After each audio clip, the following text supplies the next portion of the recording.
Welcome back to the channel, everybody. Zach with RC. So today's one of those recap videos, so let's get started. So we have not done one of these videos in probably a month.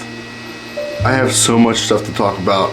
I'm just gonna keep it light. We're gonna keep it simple. We're also gonna jam pack this video with a lot of stuff.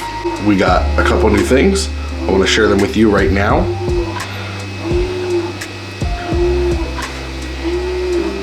We got the base camp. You might be asking yourself, where's the rest of the car? Well, we changed the body already. And that leads me into my next segment is, this is a K5 Blazer from Cook's Custom RC. It is a resin printed body. Beautiful details, amazing quality. I'm super excited to start this, but underneath is still just the base camp.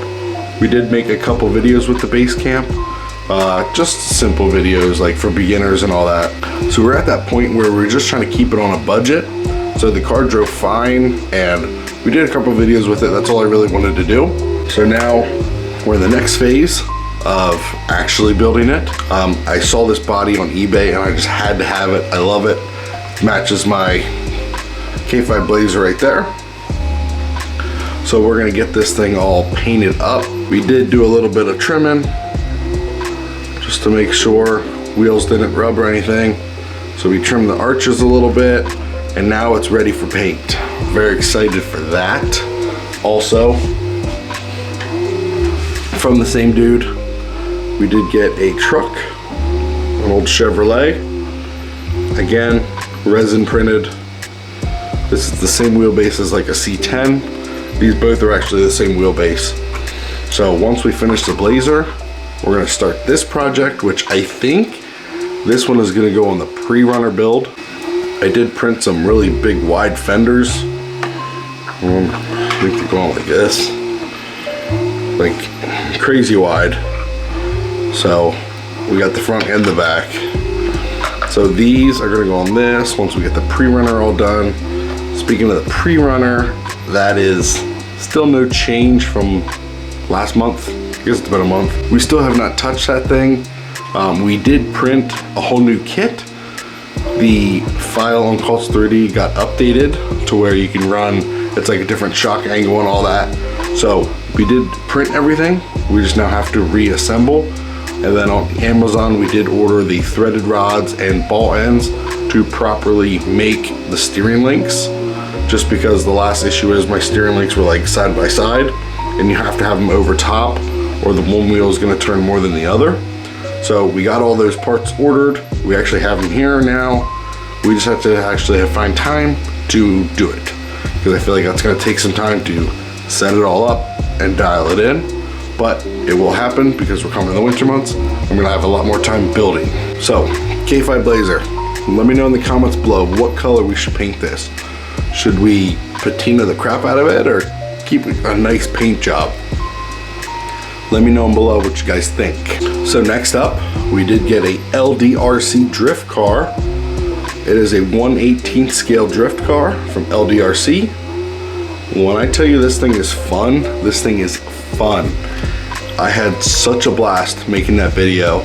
I didn't intend to upgrade it, but things happened and you know, you can't really deal. You just gotta deal with what the cards dealt.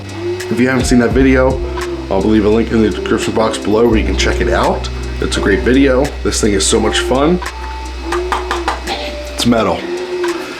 Next up, we got a smaller drift car, 4-wheel drive, GTR of course.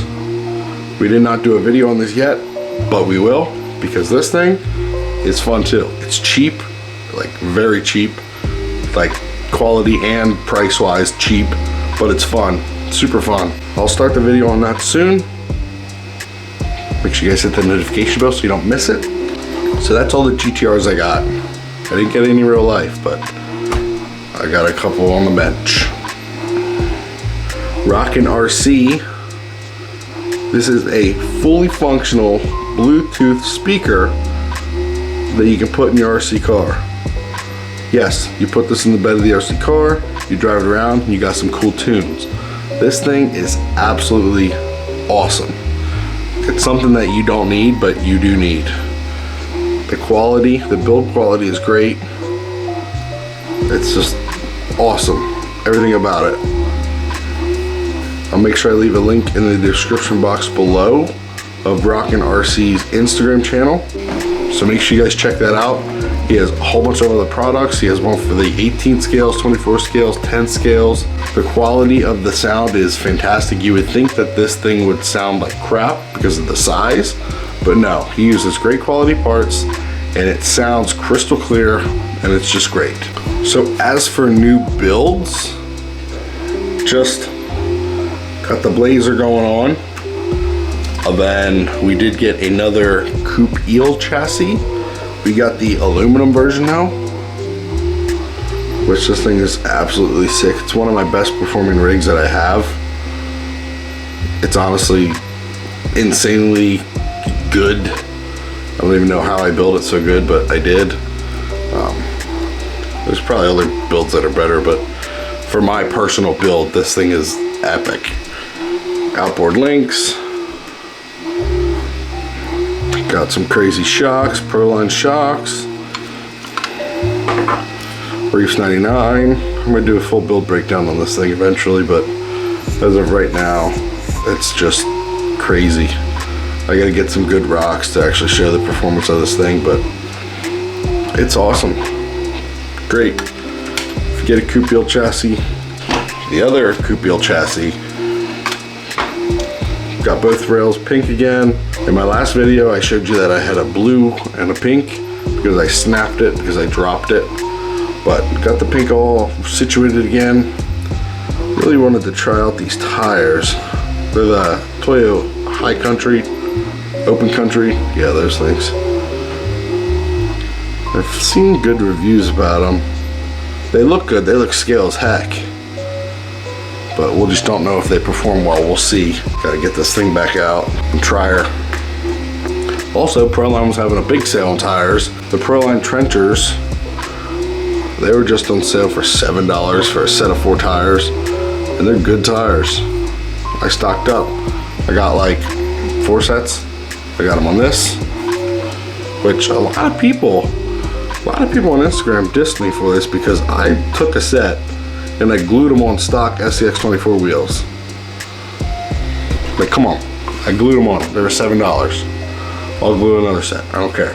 They're off to one of the Lexuses.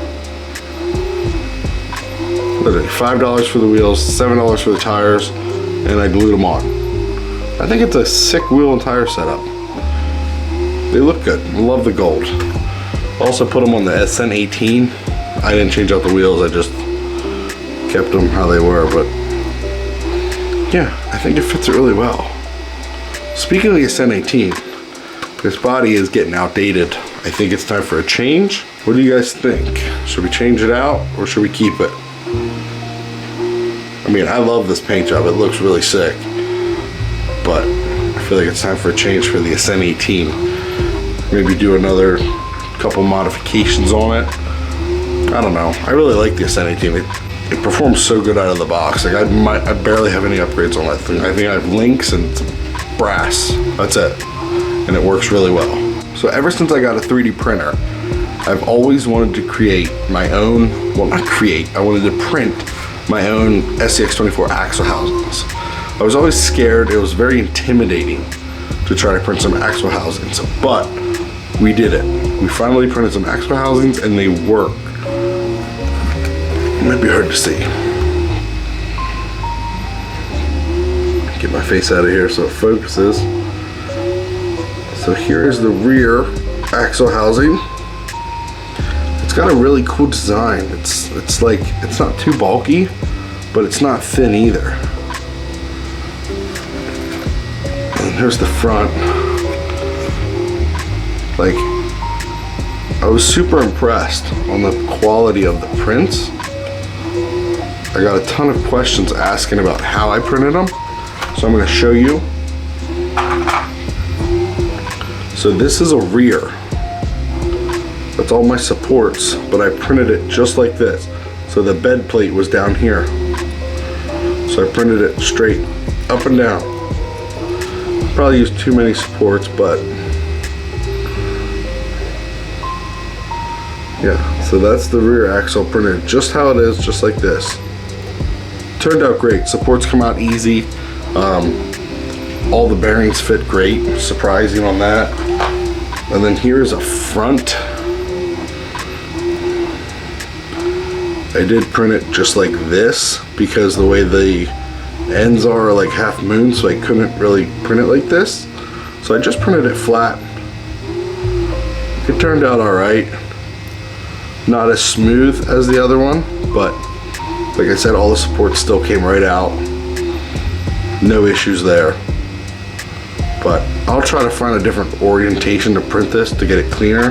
Because like I said, this rear axle, the quality of this rear axle is superb. It'll focus. Yeah, there you go. The quality of this axle is awesome. Super smooth, super shiny. Very happy on how this one turned out. Front, not so bad, but just a lot more work. I had to do a little bit more sanding. Trying to see here. I had to do a little bit more sanding there. Kind of where, just because it sat on the build plate, but the rear, flawless. So happy with it. But, hey, they work. Bearings fit, axle shafts fit, and it works. So, super cool, super happy about that. Always want to do it. Finally was able to do it. And the file is free on CoopRC. Just type in SCX24 axle housings, you'll find them. Speaking of CoopRC, 1.3 inch beadlock wheels. Absolutely sick. I have a full video on these, so make sure you check that out. Barrels 3D printed. The actual beadlock parts are stainless. They look sick. I did stretch some 1.0 tires over top of these things. Awesome. Huge amount of ground clearance. I mean, huge. I had these on the eel build that I have, the aluminum one. Insane. Crawled so good. I took these off because I am going to polish these. I'm going to polish the faces. So I'm going to strip these down, polish them, and maybe paint them. But nah, probably just polish. So another cool thing, we did just recently do a video on the crawler tracks from the RockingRC. We got a couple of the new obstacles. We got the Frame Bender NXT, which is a crazy obstacle. It's so hard, so challenging, but also so fun. We also got the extension for the Wave, which is my favorite obstacle. It's a third way to go on the Wave. And then we also got the Vector XL, which is a mini basher ramp. It's got a launch ramp on the one side, and it's got a backflip wall on the other side. They are awesome obstacles. Make sure you guys check out that video because it's a good video, and they have awesome products. I'll make sure I leave a link in the description box below of his website where you can go check it out. He has a whole bunch of products. I use the crawler tracks all the time. They are fun, especially coming in the indoor months. You're gonna need them. It's cold outside, it's gonna snow. You can do these inside. I feel like this video is gonna be like so long. I have to not wait so long to do these. Like I said, it's been like a month. But I think I got everything covered. I have a couple cool video planned. I have a couple cool videos planned for the future. About it, that's all I got. Make sure you guys leave a like, comment, subscribe if you haven't already. You know I enjoy reading through all your feedback. Catch you guys in the next video.